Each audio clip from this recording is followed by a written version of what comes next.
नमस्कार माझ्या मित्रमैत्रिणी. तर आज आपण रयतच्या बाबतीत एक महत्त्वाची अपडेट घेऊन आलेलो आहे. अशी अपडेट की जिची वाट सर्व रयतमध्ये सिलेक्टेड झालेले 801 कॅन्डिडेट अक्षरशः डोळ्यात तेल घालून वाट बघत होते. का का कारण की मागच्या फेब्रुवारीमध्ये आपल्या टेट 2चा निकाल आला आणि टेट 2 निकालानंतर सुरू झाल्या प्रत्येक आस्थापनाच्या प्रोसिजर, जसं की डॉक्युमेंट व्हेरिफिकेशन, त्यानंतरची प्रोसिजर होती नियुक्ती वगैरे. अशा प्रोसिजर मधून प्रत्येक आस्थापनेतला व्यक्ती जात होता.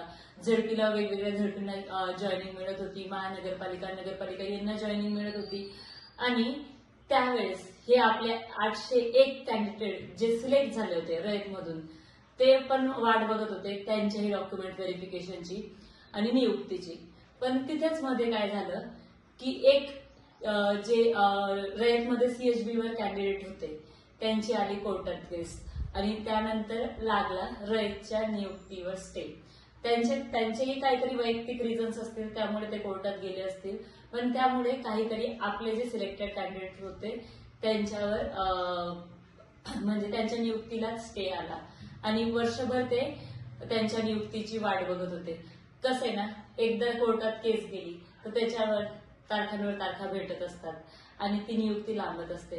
आपले जवळपास रयतमध्ये 9 ते 12च्या पण बऱ्याच पैकी व्हॅकन्सी असल्यामुळे भरतीतले जे उच्च मार्क घेणारे कॅन्डिडेट होते ते ह्या निकालामध्ये अडकून पडले आणि कुठे ना कुठे ते नैराश्यात जात होते. पण आता त्यांच्यासाठी कालच कोर्टाचा निकाल आला आणि त्या कोर्टाचा निकाल आला म्हणजे कोर्टात डिस्कशन झालंय.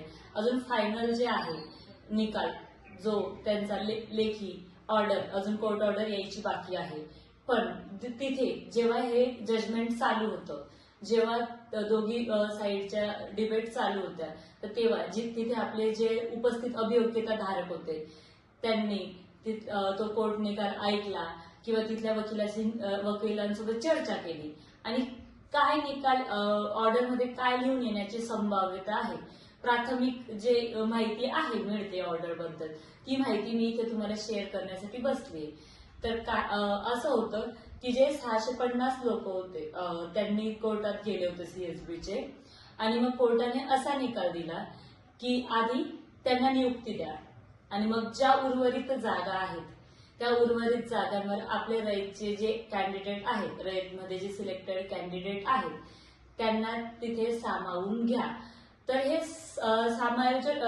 सामावून घेण्याची प्रक्रिया कशा पद्धतीने होणार आहे, तर या सामावून घेण्याच्या प्रक्रियेमध्ये त्यांना कॉमन रोस्टर पद्धतीने सामावून घेतलं जाणार आहे. हेच कॉमन रोस्टर जे आपले जी आहे ना सिलेक्शन प्रोसिजरच्या वेळेस वापरलं गेलं त्या पद्धतीने त्यांना सामावून घेणार आहे. तर रयतमध्ये जसं कॉमन रोस्टर ही पद्धत माहिती आहे तुम्हाला. कॉमन रोस्टर आपल्याला याच्या वेळेस वापरलं गेलं होतं आपल्या सिलेक्शनच्या वेळेस. म्हणजे जर तुम्हाला आहे 120 मार्क्स, पण त्या 120 मार्क्ससाठी तुम्ही ज्या कास्टचे कॅन्डिडेट आहात ती कास्टची किंवा जे हॉरिझॉन्टल तुम्ही आरक्षण घेणार आहात त्या हॉरिझॉन्टल आरक्षणाची आणि तुमचा जो सब्जेक्ट आहे सब्जेक्टची ही कॉमनली जागा तिथे अवेलेबल असेल तर तुम्हाला तिथे घेतलं जाईल. म्हणजे जे कॉमन रोस्टरचे क्रायटेरिया फुलफिल करतील त्या सगळ्यांना रयतमध्ये समायोजन केलं जाईल. कसं आहे 1350 ज्या आधी एका वर्षाखाली जी संच मान्यता झाली होती त्याच्यामध्ये 1350 जागा होत्या. त्यातनं 1350 जागामधून 1350च्या आसपास जागा होत्या. त्याच्यामधून ते जवळपास 650 कॅन्डिडेट आधी त्यांना त्यांच्या पद्धतीने जागा रिझर्व केल्या जातील त्यांच्या नियुक्तीसाठी आणि त्यानंतर जे उर्वरित जागा आहेत त्याच्यामध्ये आपले जे सिलेक्टेड कॅन्डिडेट्स आहेत त्यांची कॉमन रोस्टर प्रमाणे नियुक्ती केली जाईल.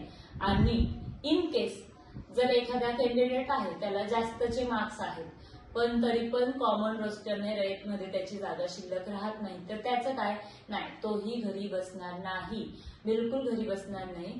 तर त्याला पण समायोजन करून घेतलं जाणार आहे आपल्याच गव्हर्नमेंटकडून. कोर्टाची तशी ऑर्डर आहे की ह्या सर्व कॅन्डिडेटचा रयतमध्ये किंवा गव्हर्नमेंट आस्थापनांमध्ये जसं की ZD मनपा वगैरे याच्यामध्ये जागा अवेलेबल करून देऊन त्या सगळ्या कॅन्डिडेटना तिथे सामावून घ्या. म्हणजे त्या कॅन्डिडेट्सला ज्यांना रयतमध्ये समायोजन होऊन जाईल त्यांचं रयतमध्ये आणि उर्वरित काही जे शिल्लक कॅन्डिडेट असतील त्यांना सुद्धा गव्हर्नमेंट आस्थापनांमध्ये सामावून घेतलं जाणार आहे. तर कुणालाही धोका निर्माण होणार नाही अशा पद्धतीचा हा निकाल कोर्टाने दिला आहे. बऱ्यापैकी त्याच्यामध्ये प्रत्येक निकालामध्ये पॉझिटिव्ह निगेटिव्ह असतात. आता आपल्या कॅन्डिडेट्सला पण जवळपास आम्हाला नियुक्ती, आम्ही जिल्हा परिषदेचे कॅन्डिडेट त्यांना नियुक्ती होऊन 1 वर्ष झाले. बिचारे जे हायर मार्क्स वाले कॅन्डिडेट होते त्यांना वर्षभर वाट बघावी लागली, पण आता त्यांची ही प्रतीक्षा संपली आणि प्राथमिकता असं कळतंय की हे पूर्ण समायोजन प्रोसेसला कोर्टाने 45 दिवसांचा जवळपास 45 दिवसांचा जो आहे तो कालावधी दिलेला आहे. हा प्राथमिक निकाल आहे. उद्यापर्यंत वगैरे याची कोर्ट ऑर्डर पण कोर्टाकडून येईल. तरी पण चांगल्या म्हणजे ज्या होतं की आतापर्यंत जी प्रतीक्षा होती की आता पुढे काय होणार, समायोजन होणार की नाही, रयतमध्ये आम्हाला नियुक्ती भेटणार की नाही, आता ही प्रतीक्षा विद्यार्थ्यांची संपलेली आहे. कुठे ना कुठे त्यांच्या संघर्षाला यश येऊन त्यांच्यासाठी ही गोड बातमी जी म्हणता येईल ती आलेली आहे.